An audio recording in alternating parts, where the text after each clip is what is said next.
उपमा अलंकार। उपमा अलंकार अर्थालंकार का एक बहुत ही महत्वपूर्ण भेद है। इसे आज हम लोग जानेंगे। उपमा का अर्थ ही होता है तुलना। तो तुलना कविता की जिन पंक्तियों में किसी व्यक्ति, प्राणी या वस्तु के गुण, अवगुण, रूप, स्वभाव और स्थिति की तुलना और समानता किसी दूसरे के साथ होती है, वहाँ उपमा अलंकार होता है। होगा ही। तुलना जब किया जाएगा तो जब जिस व्यक्ति का या जिस प्राणी का या जिस वस्तु का तुलना की जा रही है, अगर दोनों के रूप, गुण, धर्म जब मिलेंगे तभी तो ये तुलना हो सकता है। इसी को तो उपमा अलंकार के नाम से हम लोग जानते हैं। अब देखिए, इसे समझने के लिए मैंने दो उदाहरण लिए हैं। इसे आप ध्यान से देखेंगे। पहला जो उदाहरण है वह है मखमल के झूल पड़े हाथी सा टीला। अब इसमें ध्यान देने की बात है कि इसमें मखमल के झूल पड़े हाथी सा टीला, यहाँ मैंने लिख दिया है कि टीले की तुलना हाथी से की गई है। क्यों की गई है? तो अब आगे हम लोग जानेंगे कि कैसे की गई है, क्यों की गई है। अब दूसरे उदाहरण को हम देखें। सीता का मुख चंद्रमा के समान है। सीता जी की जो मुख है बहुत सुंदर है, उसकी तुलना चंद्रमा से की गई है। तो इसलिए यहाँ सीता जी के मुख की सुंदरता को चंद्रमा के समान की गई है, इसलिए यहाँ उपमा अलंकार होता है। अब जो दोनों उदाहरण हैं और ये जो परिभाषा है उपमा अलंकार की, इसको और स्पष्ट हो जाएगा। वह कैसे? उपमा अलंकार के भेद को जब हम जानेंगे, इसके चार उपमा अलंकार को जानने के लिए चार भेदों को हम लोगों को जानना है। तो क्या है? उपमेय पहला, दूसरा उपमान, तीसरा साधारण धर्म और 4 नंबर है वाचक शब्द। इस चार को ही समझना है। चार को यदि आप समझ गए, उपमा अलंकार आप समझ गए। इसको मैं इस तरह से उदाहरण के द्वारा समझा रहा हूँ। एक ही उदाहरण के द्वारा मैं समझाने का प्रयास कर रहा हूँ, जो कि तुरंत आपको समझ में बात आ जाएगी कि ये उपमेय, उपमान, साधारण धर्म और वाचक शब्द किसे कहते हैं। साधारणतः मैं देखता हूँ कि उपमेय, उपमान, साधारण धर्म कौन किसको कहते हैं, कैसे होता है, नहीं होता है, उलझ करके रह जाते हैं स्टूडेंट। लेकिन बिल्कुल क्लियर विजन में दे रहा हूँ कि यहाँ मैं बिल्कुल संक्षेप में लिख दिया है।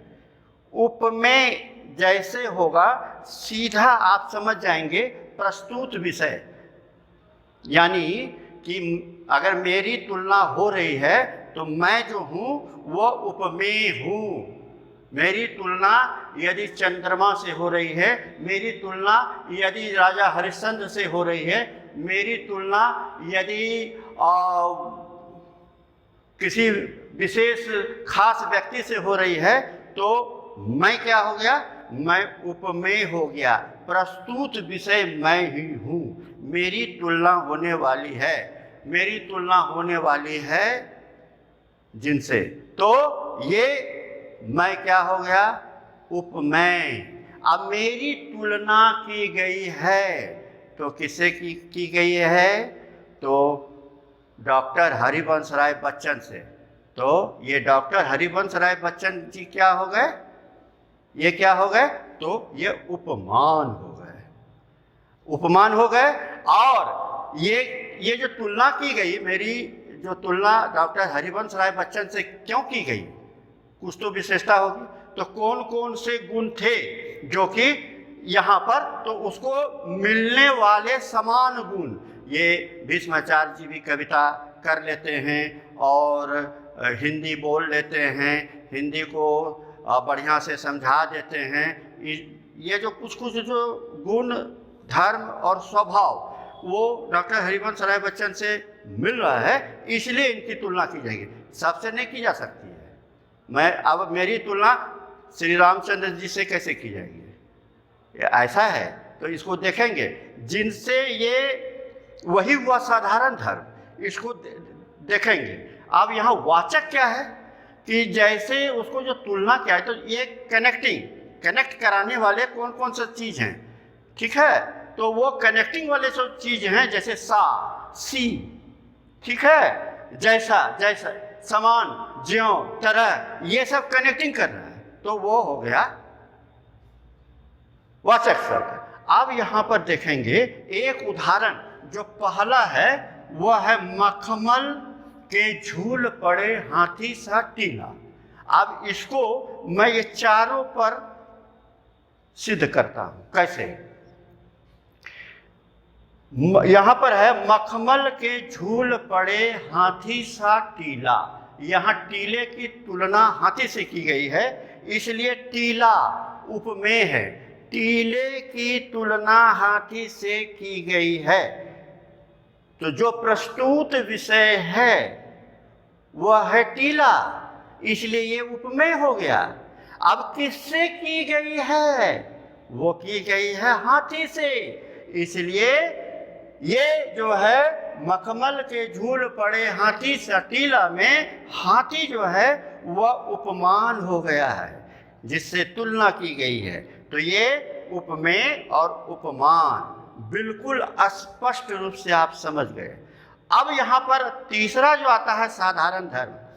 तुलना जब किसी से होती है, जैसे सीता का मुख चंद्रमा के समान है, तो सीता का क्या जो मुख है वो चंद्रमा से क्यों तुलना की गई? इसलिए तुलना की गई है कि जिस तरह साफ सुंदर देखने में शीतलता प्रदान करने वाले चंद्रमा है, ठीक उसी रूप में तो इनका मुख है, सुंदर शालीन। इसलिए तो गुण जब मिला, रूप जब मिला, तब ये तुलना हुआ, और नहीं तो कैसे तुलना हो सकती है? अब उनकी तुलना अगर कहा जाए कि सीता का मुख हिडिंबा के समान है, सरासर गलत हो जाएगा, सरासर गलत हो जाएगा, क्योंकि यहाँ साधारण धर्म का प्रयोग नहीं हो पाया। इसीलिए यहाँ ध्यान देना है कि मखमल के झूल पड़े हाथी सा टीला में यहाँ पर जो है टीले की तुलना हाथी से की गई है, इसलिए यहाँ साधारण धर्म है। अब है वाचक। वाचक में क्या बताया था? कनेक्टिंग, जो कनेक्ट करता है। तो उसमें देखिए यहाँ पर हाथी सा के बीच में देखिए यहाँ पर एक योजक चिन्ह है, तो ये जो सा है ये हाथी की जो तुलना है ये टीला से करा रहा है। कनेक्टिंग यही है, ये कनेक्ट कर रहा है सा। और मैंने बताया था कि वाचक शब्द में जो कनेक्टिंग विषय है, जोड़ने वाली यानी तुलना करने वाली जो कड़ी है, कौन सी कड़ी है? तो कड़ी में सा, सी, जैसा, ऐसा, समान, ज्यों, तरह, इस तरह, क्योंकि, बल्कि, ये सारे चीज़ हैं। इस तरह मेरे दृष्टिकोण से उपमा अलंकार, जो अर्थालंकार का महत्वपूर्ण भेद है, इसको हम लोगों ने देखा। इसका शाब्दिक अर्थ ही हो जाता है तुलना। इसकी परिभाषा को भी देखा और परिभाषा को समझने के लिए दो दो उदाहरणों का सहारा लिया। उसके बाद इसके पूर्ण स्पष्टीकरण करने के लिए हम लोगों ने उपमा के जो 4 आयाम हैं वो है उपमेय, उपमान, साधारण धर्म, वाचक शब्द। इसे हम लोगों ने विस्तृत रूप से उदाहरणों के द्वारा देखा और समझा।